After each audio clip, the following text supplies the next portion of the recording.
him, you can definitely ask him post his address. Thank you very much. I present to you the Honorable Union Minister of Commerce and Industry, Shri Piyush Goyal ji. Thank you. Mr. Dilip Oman, the President of the Indian Steel Association, Mr. Narendran, Mrs. Soma Mandal, Mr. Jayant Acharya, Mr. Jha, Mr. Alok Sahai, the Secretary General and Executive Head of the ISA, all the captains of the steel industry, friends from the media, distinguished ladies and gentlemen. I'd like to start with some excellent news for all of us. 1 hour ago, the Australian Parliament, both houses, have passed the FTA with India, the India-Australia Trade Agreement.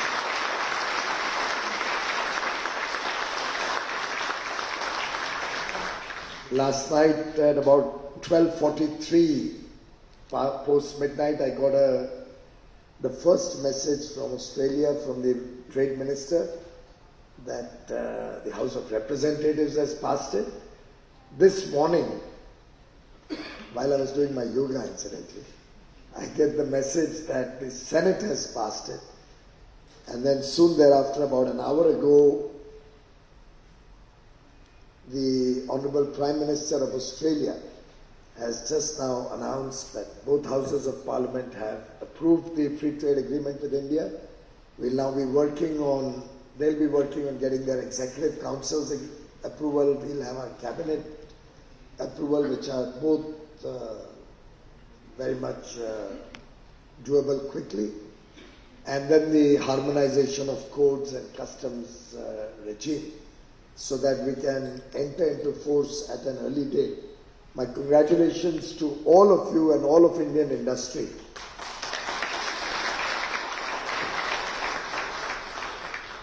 It truly has been a remarkable achievement that under Prime Minister Narendra Modi's leadership, we are able to engage with the developed world from a position of strength, with the confidence that speaks for India. And today, as I've said on many occasions, most developed countries recognize that India is the economy which will drive world growth. India offers opportunities like never before.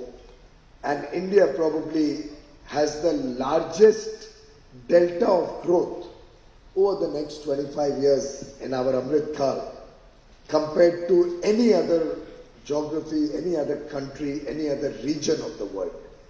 And as we collectively work towards making India a developed nation under the guidance and the leadership of Prime Minister Modi, as we all collectively fulfill our duty to the nation, as we all collectively work towards inclusive growth and taking prosperity to the last man at the bottom of the pyramid, I'm sure these new trading arrangements with developed countries will open up huge opportunities for our young boys and girls, will open up opportunities for our businesses, will open up opportunities both in services and the goods sector. And going forward, we as a nation will start thinking like a developed nation.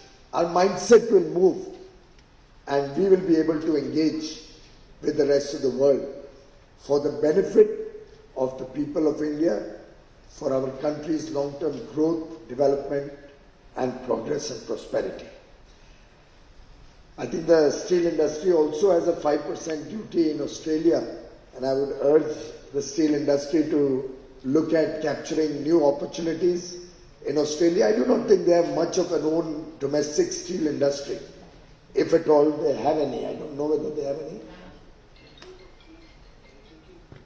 Import of coking coal will also be duty-free from Australia now, post the free trade agreement, and all our exports of steel will become duty-free to Australia.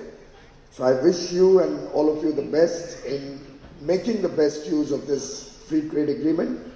Incidentally, I'm also working with many other developed geographies so that we can look at greater markets for our Indian industry, manufacturers, particularly the industries where we are competitive and we have high quality standards and we are a globally relevant player. Incidentally, while not directly relevant to you, but since we have Mr. Narendran here, they have also agreed to remove the taxation that was being charged on the IT exports. The IT industry which was exporting services to Australia was required to pay an additional tax, which also they are amending the law so that that tax also goes away, which opens up huge opportunity for our IT industry to grow in Australia.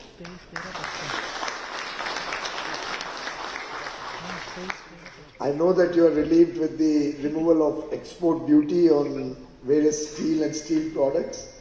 I had shared with you the context in which that duty had been imposed. It was very important to maintain price stability. We were very concerned about runaway inflation. And as I explained it to the industry, I must place on record for all of those who are not a part of those discussions that we are immensely proud of our steel industry because they understood the problem, they supported the government action. Necessarily it was a temporary action and I'm glad that it's been withdrawn, but it was necessary to maintain price stability, to maintain the momentum in infrastructure projects that we were developing across the length and breadth of the country, and thereby maintain the momentum in the Indian economy and the Indian growth story. And I think it's done wonders. We've already seen retail inflation, wholesale inflation, both are coming down. Last month, I think our retail inflation was down from 7.4% to 6.8%. The wholesale prices were also down to at about 8.4% from much higher levels in the last few months.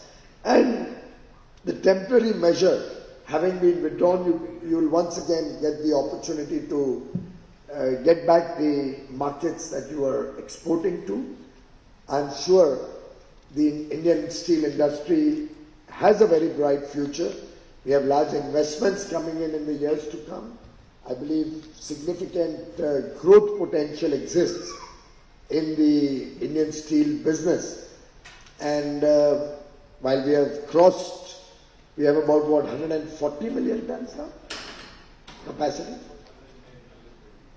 Production is at 80% of capacity, probably our capacity is at 140. And we have a target to reach 300 million tons by 2030. I do hope the industry will continue to prosper, continue to grow, which is why I had this engagement with industry to reassure them why this was being done and why we believe this temporary measure was necessary. And I must say that the industry truly supported this effort, even if it was a small-term pain.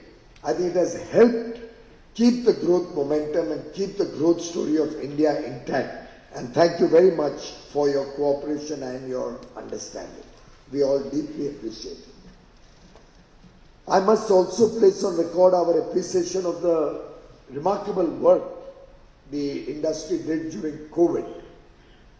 Not only the fact that almost every steel company became a supplier of COVID liquid medical oxygen for COVID treatment, particularly when we had no other treatment. The one and only thing that was helping patients was oxygen.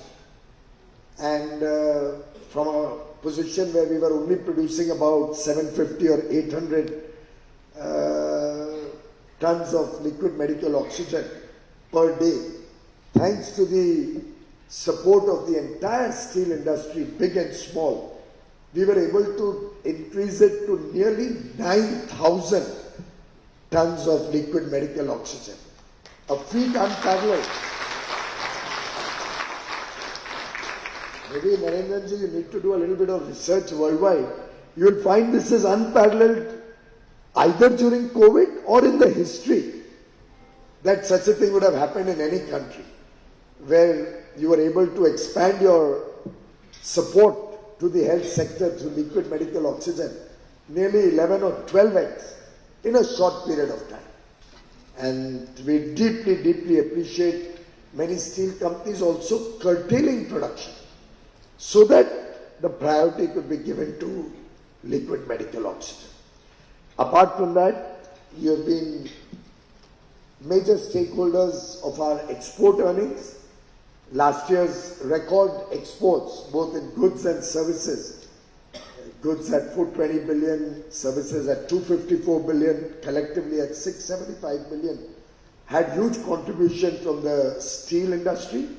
We've had a little setback for 3 months or so, but I would urge all of you to get back the mojo, get back the numbers, and let's even now for the next 4 months make an effort to pull up our socks and get back to significant exports so that we can capture our market share and we can hopefully not pull the engineering exports down, which is currently the situation, thanks to a steep fall in steel and iron ore exports. During COVID, of course, many of you also helped us through manufacture of ventilators or manufacturing of other essential equipment or raw materials required to make ventilators and other medical devices. So I must say that the entire steel industry has made all of us proud, has made the nation proud.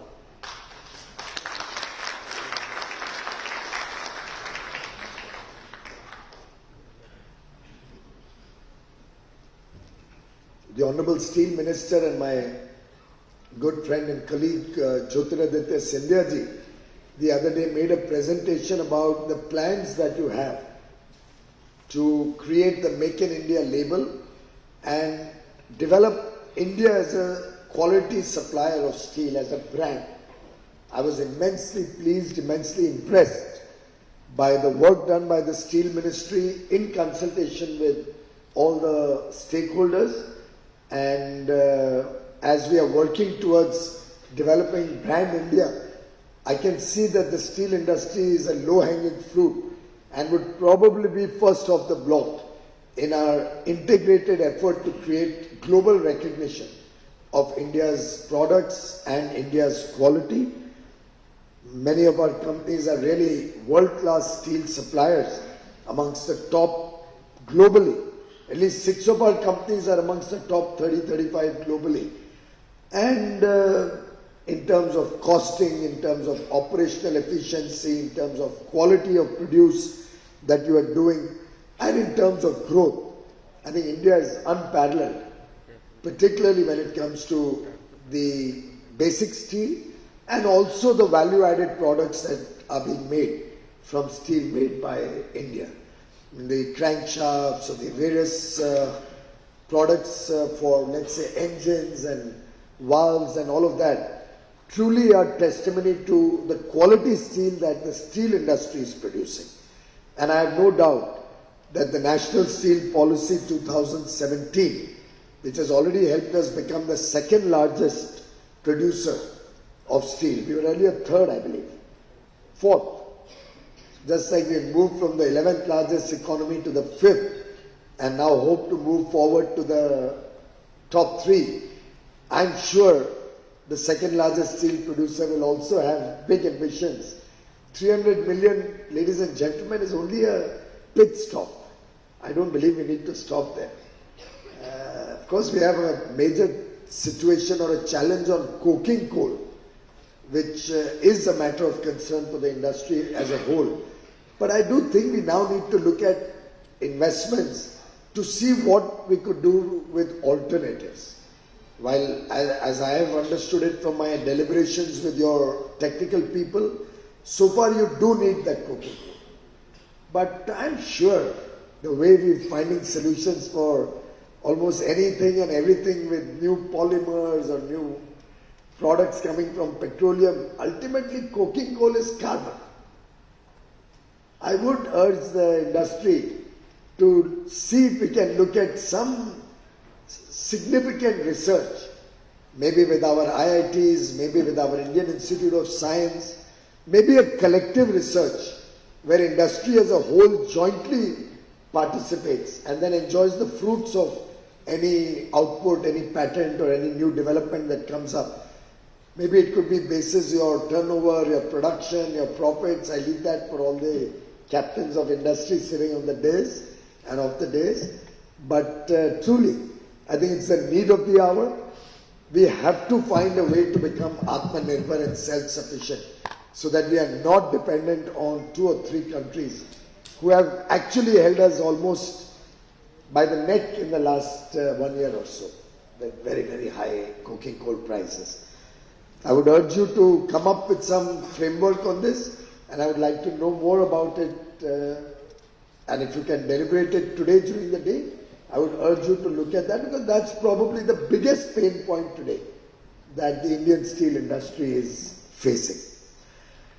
I also believe that our per capita consumption of steel leaves a lot to be desired. We are much below the world average. We are much below the average of developed countries collectively, and at least a 3x growth is the least that we can do to reach the global average. Of course, that will push up the global average a little bit, so maybe a 4x growth will take us to the global average. And then we should aspire for more. And given the thrust that this government has given to infrastructure development particularly, I can say, for example, the capex of the central government alone is today 3x or 3.5x of what it was 7 or 8 years ago.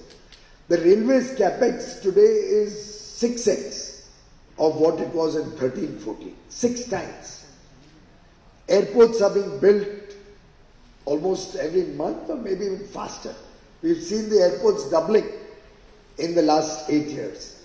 Inland waterways are being developed. And I believe we have almost 5 or 6 times the capacity in inland waterways compared to what we had 8 years ago. The ports have significantly added to capacity, and as many of you may be aware, we still have huge potential and huge investments on ports is in the anvil, is on the way. Many of you are also setting up additional port facilities. So steel is going to be in high demand. And with the levels of prosperity increasing, with more and more people now, I think two-wheeler is almost a given. Every child today almost aspires to have at least a two-wheeler. The next stage we are going to see children wanting to have the electric two-wheeler. But the day is not far when people will progress to wanting to have cars. And I don't think any other country in the world has a potential auto market like we have in India. The growth in the automobile sector is slated to be amongst the highest in any industry and anywhere in the world. And with more and more electric vehicles coming in, I do believe that I think Tata's is one of the main players, Mahindra's is one of the players, but we'll see many more coming up with offerings on more fuel efficient or hybrids or electric vehicles in the days to come. And going forward, we could even see hydrogen-powered vehicles. Biofuel vehicles are also another effective way to manage our forex reserves and our imports. So we are working on a bouquet of offerings for the auto industry, which also translates to potentially business for the steel industry. Maybe also for the aluminium industry going forward in some sense, because some of you have interests in both steel and aluminium. Similarly, we've just had the launch of the Tata Airbus manufacturing facility in Gujarat. That is the beginning. My own sense is, and you might have heard the Honorable Prime Minister mention in that program, that over the next 8 to 10 years, India would be requiring at least 2,000 commercial aircraft, large-sized commercial aircraft. I don't see any other part of the world having this kind of a demand Because today the problem is that because of COVID and the disruption in supply chains over the last 3 years, there is a shortage of commercial aircraft. I'm told they're all booked up for 3 or 4 years. But, and for Narendra ji, because my God, you're present in all the sectors here. I think my gut feeling is even though they may be booked up, there'll be a lot of cancellations because Europe, US, all the developed countries are facing a stress of manpower. And you're seeing so many airlines having difficulty keeping their fleets going that potentially there could be cancellations. And India may see a larger demand of commercial aircraft coming into India.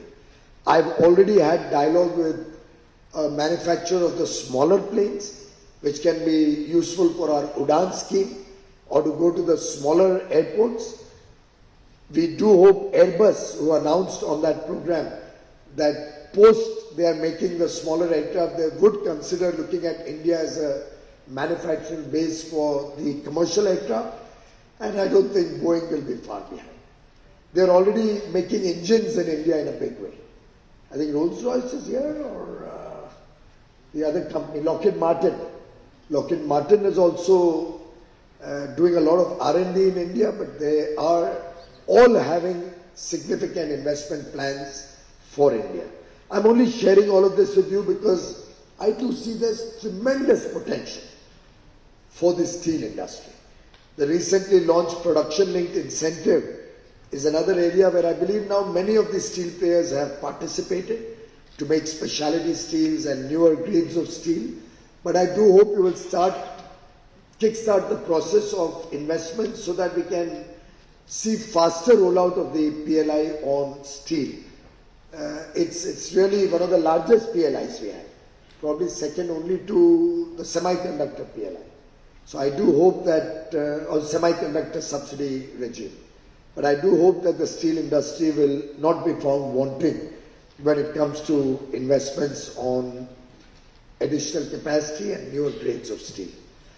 Incidentally, sustainability and climate change are areas of concern for all of us.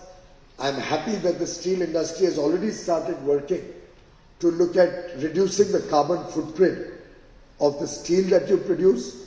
I've often been reading about various plans that many of you have articulated about how you're looking at green steel, how you're looking at cutting down carbon in the manufacturing process of steel. I do hope there also either we could have collective research or even if independently each one is doing your work, there's a little bit of an element of competition also. Whoever comes up with green steel faster probably will get an edge in the international market. But I leave that for your wisdom. But I do believe India will have to engage with sustainability in a big way so that Indian steel can get a priority over other countries' manufacturing.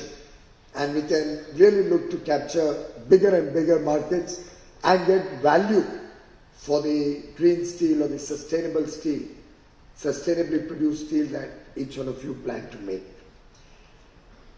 Friends, one of the important elements of our engagement on free trade agreements has been our focus to give protection to the steel industry through the melt and pour provision in our free trade agreements.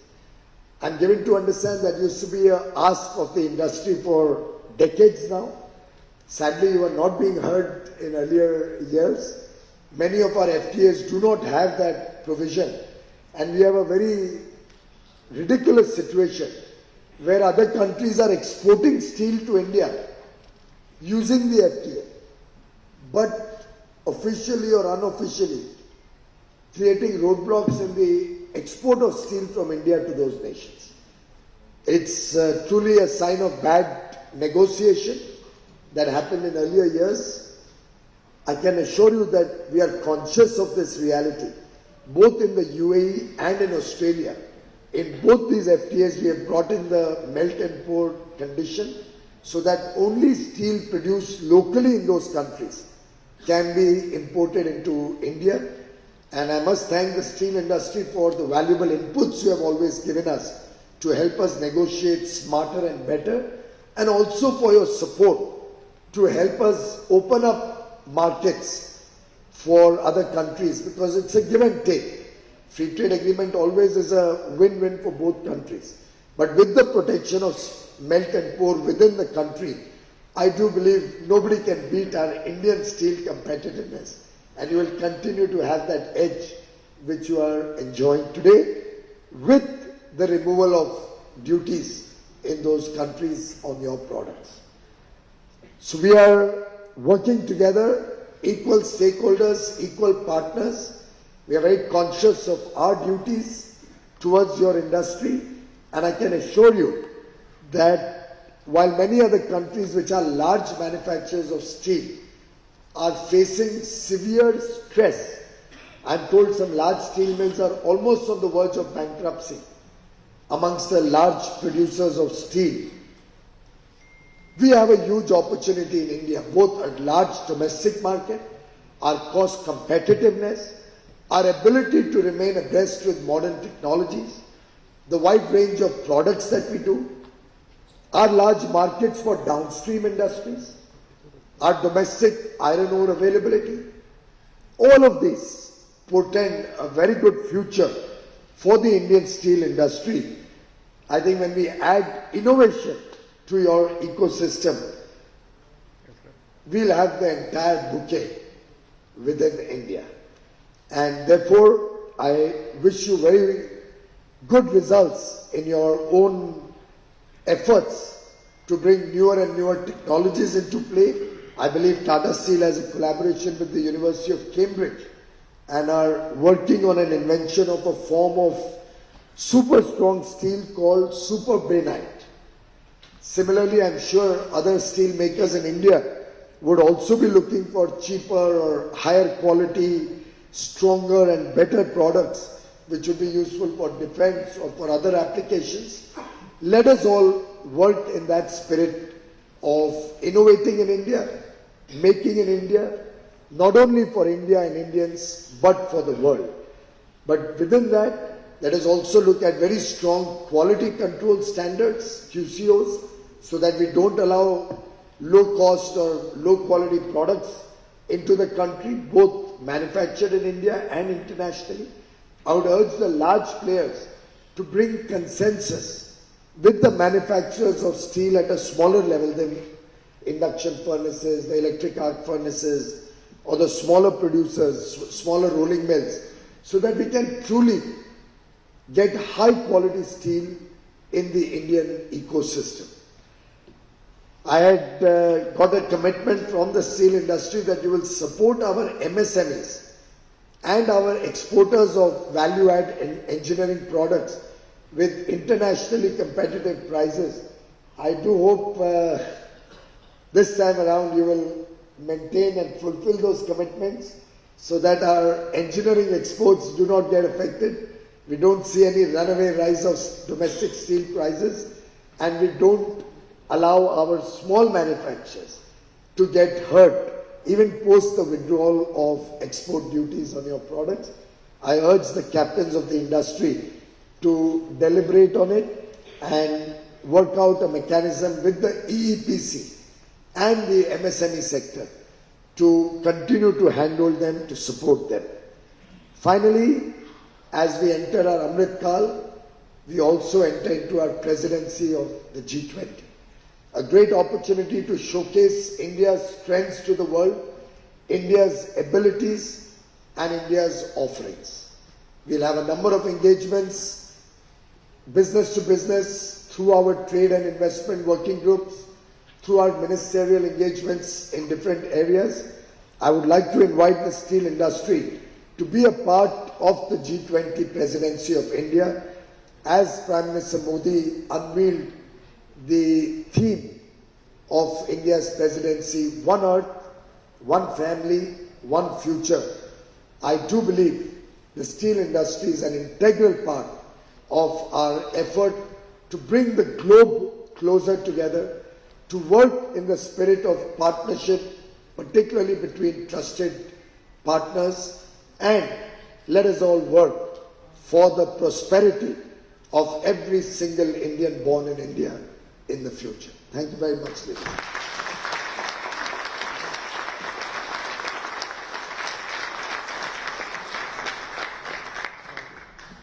Thank you so much, Shri Piyush Goyal ji, for sharing your thoughts with all of us over here today.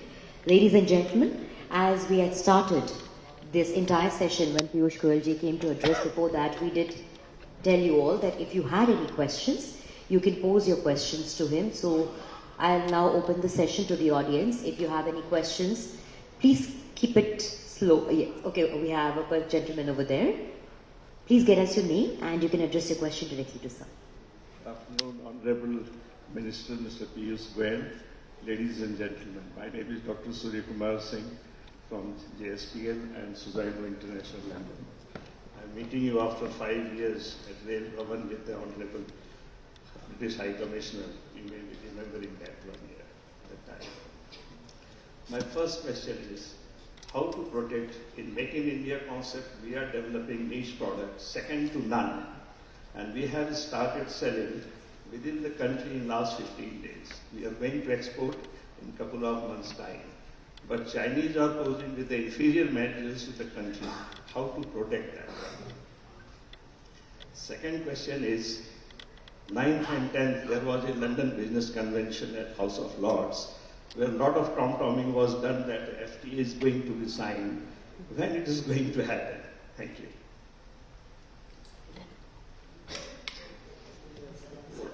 Okay, fine, sir. Any other questions do we have from the audience? Well, I believe that sums it up. Okay, I have a lady in. Nahi, sir. Hello. Sir, I'm Nandita Dagar from Doordarshan News. Sir, I wanted to ask you how, since Tea Authority of India Limited is an Indian government-owned public sector undertaking, how is it pitching up to the Azadi Ka Amrit Kal? How is it giving support to the nation's public PLI and also delivering to its clients? How can we improve its production and efficiency and productivity? Thank you. So I believe that is it. Is that a hand, sir, or? Yes, I did see a hand behind, but nonetheless, I believe that is it, sir. Ji. Thank you very much. Gentlemen, I thought I gave a suggestion that the only way you can stop, particularly in the context of WTO, you can stop inferior products of low quality and low cost coming in is through either we bring in a quality control order on those products so that we can stop inferior products from coming in into the market, or we'll have to have some other non-tariff barrier. But the other non-tariff barrier has a risk associated with it. While stopping low quality product is understandable, and that can be addressed through a QCO. If we start stopping products through non-tariff barriers of other nature, then the imported goods get more costly or they don't come in, which gives a free run to the Indian industry to overcharge the consumer, because there will be no competition from imports. And bear in mind, I'm also the Consumer Affairs Minister.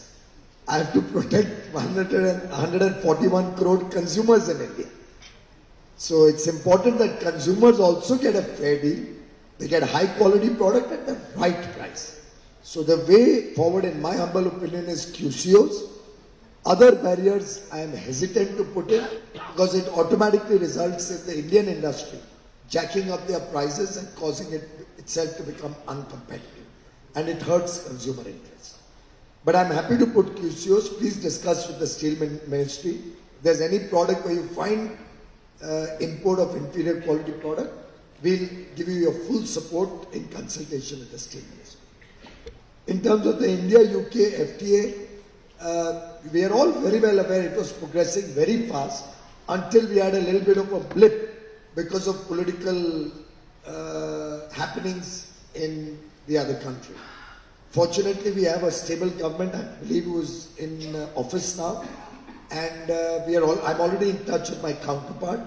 We are working together to possibly have an in-person meeting also very soon, But our teams are already engaged, and next month, the next round of negotiations are slated to happen. Of course, it needs a lot of support from industry also, not only steel industry, which has already given us the go-ahead for a zero to zero duty swap with the UK. But there are other industries with whom we are having significant consultations. Because ultimately, like we have our interest areas, they have their interest areas. And business has to be good for both. And it should be a fair, equitable and balanced FTA. But I'm very confident that things are progressing well and will have good results. We should never put very strict timelines of work only to deadlines in an FTA. I've always consistently said that for 3 years now, that free trade agreements have to be thought through and carefully calibrated and negotiated, because you have to literally crystal gaze into the future, maybe 50 years from now. You can't do free trade agreements looking at the current situation alone. And therefore, every one of our free trade agreements is very carefully crafted and structured. While we don't compromise on speed because of that. We saw UAE happened in 88 days. Australia was not much longer than that. We actually started negotiations only in January 22, though we launched it in September last year. But because of the COVID next second wave, we couldn't do much for the first 3-4 months. But after that, it was fast work. But bear in mind that UAE is a smaller country with almost no manufacturing. So there was no competition in any form. We were only collaborating. Australia also is a supplier of raw materials. They don't have much manufacturing base. They do have an agriculture base, but we had agreed to keep contentious issues out. So in agriculture, we've hardly done any opening up with Australia. So it's a fair deal, good for India, and we were able to negotiate it faster. Also, Australia has a second element to it. We are continuing to negotiate for a second document, which will cover other chapters. We've covered 8 or 9 chapters right now. So other chapters are still to be negotiated. With UK, we're doing a totally comprehensive deal like UAE. So give it some time, but I assure you it's high on the priority of both countries, which has been reiterated in the meeting at the G20 between Prime Minister Shri Narendra Modi ji and Prime Minister the Right Honourable Rishi Sunak. Finally, to the lady from Doordarshan, SAIL is a jewel in our crown, and SAIL serves this country in many, many, many ways.